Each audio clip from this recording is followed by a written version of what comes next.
Students, स्वागत है आप सभी का आज की बहुत ही शानदार वीडियो लेक्चर में। क्योंकि आज हम करने वाले हैं उदाहरण 1 और ये चैप्टर 5 का उदाहरण 1 है। तो जिसमें हमें एक समांतर श्रेणी दी गई है और इसके लिए हमें प्रथम पद निकालना है और सार्वंतर निकालना है। तो सबसे पहले एग्जाम में हमें किस तरीके से इसको हल करना है ताकि एक भी अंक ना कटे, तो सबसे पहले हम लिखते हैं दी गई एपी। तो इस तरीके से तुम्हें भी एग्जाम में लिखना है कि दी गई एपी। अब जो एपी दी गई है वो लिख लेते हैं। क्या दी गई है?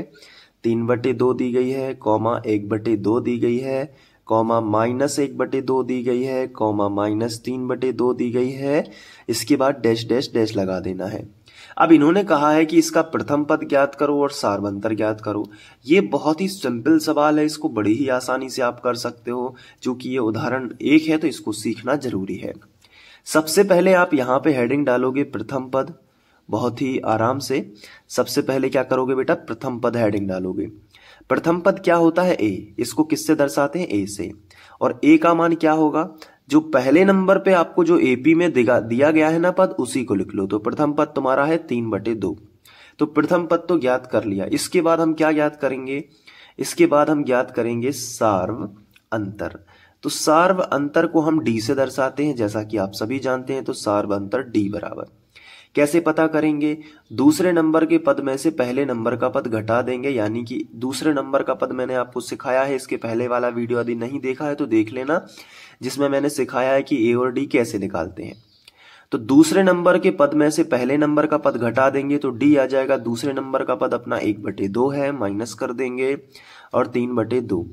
इसके बाद यहां देखोगे तो एलसीएम, अब जब भी बटे वाली संख्याएं और उनके बीच में प्लस माइनस हो तो उनका एलसीएम लेते हैं। तो 2 और 2 का एलसीएम कितना आ गया? 2 आ गया।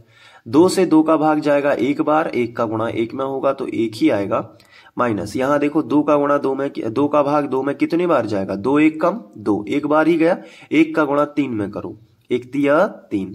या फिर सिंपल ट्रिक याद रखो कि जब 2 और 2 है तो समान संख्या है तो एक ही चीज लिख दो और ऊपर की संख्या ज्यों की त्यों लिख दो। नहीं 1 लिख दो ज्यों का त्यों, माइनस है तो माइनस लगा के 3 लिख दो। अब 3 में से 1 घटाएंगे तो कितना बचेगा? 2 बचेगा। लेकिन चिन्ह माइनस का आएगा क्योंकि माइनस की संख्या बड़ी थी और नीचे क्या आ जाएगा? 2 आ जाएगा। 2 से 2 काट दो बहुत ही सिंपल तरीके से, तो -1 आ जाएगा और यही तुम्हारा बेटा उत्तर होगा। तो अतः करके जरूर लिखना है, बोर्ड एग्जाम हंसी मजाक तो है नहीं। तो यहां पे लिखोगे कि अतः दी गई एपी का, अतः दी गई एपी का जो प्रथम पद है वो कितना है? दी गई एपी का प्रथम पद ए बराबर अपना हो जाएगा 3/2 और साथ में जो डी बराबर हो जाएगा वो हो जाएगा -1 होगा।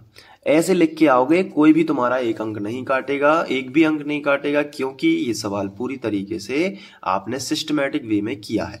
तो आई होप आपको उदाहरण 1 जल्दी समझ में आ गया होगा। मैं समझ सकता हूं कि आपके पास टाइम कम होता है, इसलिए मैं ऐसे वीडियोस आपके लिए लाता रहता हूं।